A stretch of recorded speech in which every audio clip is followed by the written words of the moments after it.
તો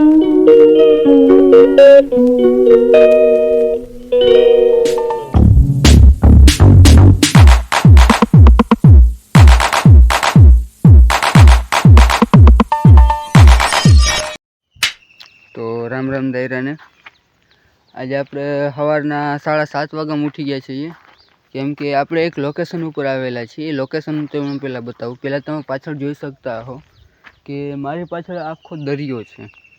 તો પહેલાં તો તમને હું વ્યૂ બતાવું. આખું વ્યૂ છે, પહેલાં આખું વ્યૂ જોઈ લો તમે. પૂરેપૂરો દરિયો છે. જો સામે એક બોટ છે, બોટ પણ ચાલે છે.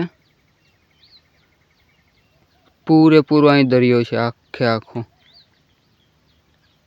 આ લોકેશન વિશે હું તમને જાણ કરવાનો છું આજે, કે આ લોકેશન ક્યાં આવેલું છે અને આ લોકેશન ઉપર શું શું છે એવું કે અહીંયા તમારે આવવું જોઈએ અને ચેક કરવું જોઈએ. મતલબ અહીં રહેવાની સગવડ ને બધું છે આપણે. તો આ લોકેશન છે પોશિત્રા, જે આપણે ઓખા બાજુ જઈએ છીએ, બેટ દ્વારકા બાજુ જઈએ છીએ, એ બાજુ એક ગામ આવે છે પોશિત્રા. તો પોશિત્રામાં આપણે મંદિર છે અભય માતાજીનું. 2 મંદિર આપણે આવેલા છે. એક છે બેટ દ્વારકા, બીજું છે અહીં પોશિત્રા. આ એનું મંદિર છે, તમે જોઈ શકો છો. આ અભય માતાજીનું મંદિર છે. આખે હું તમને અંદરથી પણ બતાવી દઉં છું. પહેલાં તમે આખો વ્યૂ જોઈ લ્યો. અહીં બાજુમાં જ આખો દરિયો આવેલો છે. પાછળ અહીં ફોરેસ્ટ વિભાગ આવેલું છે. અહીં દરિયો આવેલો છે અને અહીં મતલબ વहाँ પણ બીચ જેવું છે. અહીં તમે અંદર ફરવા બરવા પણ જઈ શકો છો અહીંથી ને. તો આપણે ડાયરેક્ટ હવે મંદિર બતાવું. તો પહેલાં તમને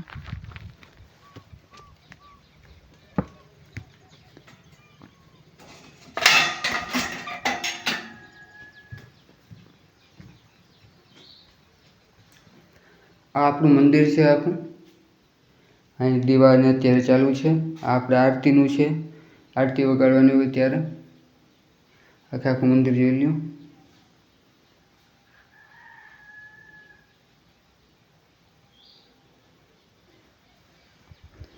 આ નગારું પણ છે. કાલે મેં જ નગારો વગાડ્યો, કેમ કે કાલે જે અમે આવ્યા હતા ત્યારે રાતે પહોંચેલા હતા. તો રાતે એવો વિડીયોનો મેળ નહોતો આવ્યો, પણ રાતની જે આરતી થઈ હતી એ આરતીનો વિડીયો છે હું લગાડી દઈશ આમાં, એ જોઈ લેજો. હવે આપણે આગળ તમને બતાવો આગળ અહીં શું શું છે. તો પહેલાં તો અહીં હવન માટે કુંડ છે. હવે આગળ હું બતાવું છું. ગેટ બંધ કરી દઈએ. ઓકે. હવે સામે જે છે એ પહેલાં તો આ તો રહેવાનું છે. કોઈ જો અહીં આવે તો રહેવાની પણ વ્યવસ્થા છે. એક અહીં છે અને બીજું કાંઈ સામે પણ છે. 2 જગ્યાએ રહેવાની વ્યવસ્થા આપેલી છે. અને બીજું જો હું તમને ફોરેસ્ટ ખાતાનું કહું છું, એ ફોરેસ્ટ ખાતું અહીંયા આવેલું છે. ફોરેસ્ટ ખાતું ત્યાં આવે. ફોરેસ્ટ ખાતામાં શું છે એ હું તમને કહું છું કે ત્યાં જે આવેલા છે અત્યારે પશુ પક્ષીઓ, જેમ આપણે ઝૂ કહીએ છીએ, તો ઝૂમાં જે પક્ષી આવેલા હોય એવા ત્યાં પક્ષી પ્રાણી રાખેલા છે. પહેલાં તો આ જો બગલો ઉડતો જાય છે. કેમ કે આવો વ્યૂ ક્યારેક ક્યારેક જ મળે, એ પણ બતાવી દીધું. તો ત્યાં અલગ અલગ પ્રકારના પ્રાણી પક્ષી રાખેલા છે કે જે પ્રવાસી લોકો આવે તો એને બતાવવા માટે છે. તો બીજું મંદિર હજી એક અહીં પણ છે, તો એ પણ જોઈ લો. મંદિરની પાછળ પણ એક મંદિર છે.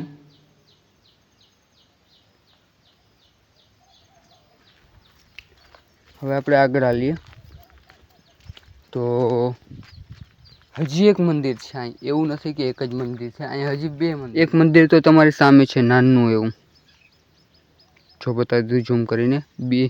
બીજું જે આગળ છે, કેમ કે બધા મંદિર તો એક જગ્યાએ તો ના જોઈ, તો હજી આગળ બતાવું. આગળ પહેલાં બીજું ઘણું વ્યૂ પોઈન્ટ છે એ તમને અહીં ફરવા દઉં છું.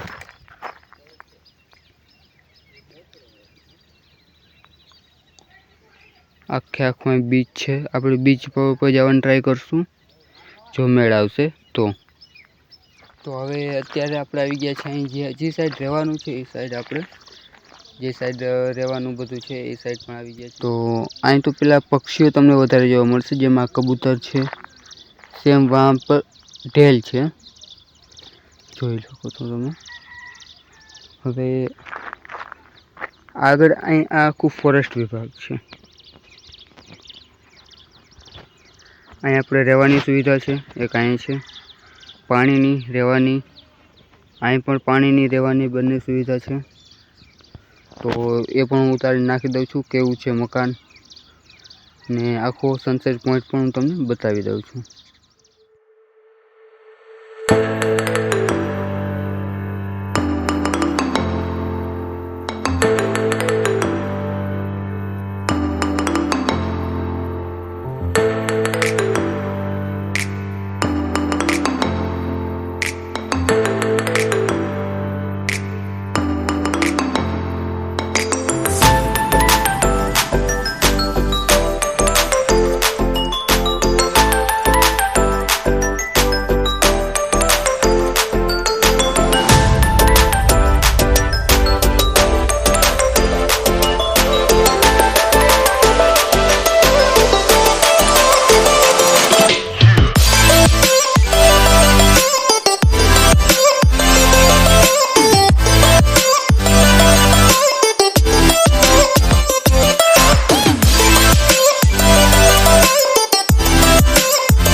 અત્યારે બધું કવર તો કરી લીધું છે 99%, કે મંદિર બતાવી દીધું, અંદરનું રહેવાનું બતાવી દીધું.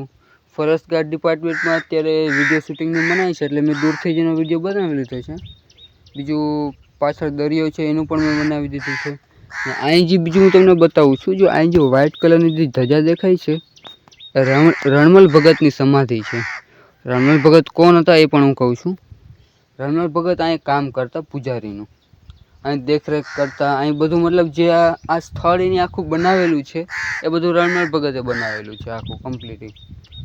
તો એની સમાધિ ત્યાં રાખેલી છે. હવે કવર તો મેં બધું કરી લીધું, મંદિર બતાવી દીધું, પાછળનું જે મંદિર બતાવ્યું વાછરા રાજાનું હતું એ પણ મેં બતાવી દીધું, દરિયાનો આખો વ્યૂ બતાવી દીધો. જ્યાં રહેવાની સગવડ છે, પાણીની સગવડ છે એ પણ મેં બતાવી દીધેલી છે. અને લોકેશન હું ડિસ્ક્રિપ્શનમાં નાખી દઈ કઈ જગ્યાએ આવેલું છે. જો તમારે આવવું હોય તો આવી શકો છો, કેમ કે લોકેશન અને બધું હું નીચે ડિસ્ક્રિપ્શનમાં નાખી દેવાનું છું. ગામ છે પોશિત્રા, અને ઓખા સાઈડ તમે આવો જ્યારે દ્વારકા સાઈડ, ત્યારે વચમાં એનું ગામ પડે છે. ગોપી તળાવથી 11 કિલોમીટર જેવું થાય છે. તો પોશિત્રા ગામ છે, ત્યાં આ મંદિર આવેલું છે. અને મસ્ત વ્યૂ છે, અહીંયા આખો દરિયો છે, જે પાછળ તમારે જોઈ શકો છો. આખો દરિયો છે, અહીં તમે ફોટા વગેરે પડી ફોટોશૂટ કરી શકો છો. અહીં તમે બેસી શકો છો. સેમ ચીજ વાં પણ છે, જો તમે ત્યાં પણ બેસી શકો છો. અહીં મંદિર આવેલું છે. અને તમારી પાસે 4 વ્હીલ હોય, બસ હોય, કોઈ પણ વાહન હોય, બધા વાહન અહીં આવી શકે છે. કોઈ એવું નથી કે વાહન વચમાં રહી જાય. 4 વ્હીલ, બસ, ખટારો જે પણ તમારી પાસે હોય તમે લઈને આવી શકો છો, કેમ કે અહીં રસ્તો પણ મસ્ત રસ્તો છે, આવી શકો છો તમે. તો જો તમે પહેલાં તો ચેનલને સબસ્ક્રાઈબ ના કર્યું હોય તો પહેલાં ચેનલને સબસ્ક્રાઈબ કરી દો, કેમ કે આવા વિડીયો લઈને હું ડેઈલી આવતો હોઉં છું. અને બેલ આઇકોને પણ દબી દો છો, કેમ કે વિડીયો તમારી પહેલાં જે નોટિફિકેશન આવે પહેલાં તમારી પાસે આવશે. જો તમે સબસ્ક્રાઈબ નહીં કરેલું હોય તો તમને ખબર નહીં પડે કે મેં નવો વિડીયો અપલોડ કર્યો, કે જે આવા લોકેશન છે તમે આ બધા લોકેશન જોઈ શકો છો, એ લોકેશન વિશે તમને ખબર નહીં પડે. તો એના પહેલાં તમે સબસ્ક્રાઈબ કરી નાખો. જો તમને સબસ્ક્રાઈબ કરતાં ના આવડતું હોય તો હું તમને કહી દઉં છું, જો તમે ચેનલને નીચે જે વિડીયો જોવો છો, ચેનલની નામની બાજુમાં એક ઓપ્શન હશે સબસ્ક્રાઈબ, એ ઓપ્શન ઉપર ક્લિક કરી દો એટલે ચેનલ થઈ જશે સબસ્ક્રાઈબ. તો એટલું જ તમારે કરવાનું છે. વિડીયોને લાઇક કરો અને શેર કરો, સબસ્ક્રાઈબ કરો. આપણે હવે મળીએ નવા વિડીયોમાં. ચલો બાય.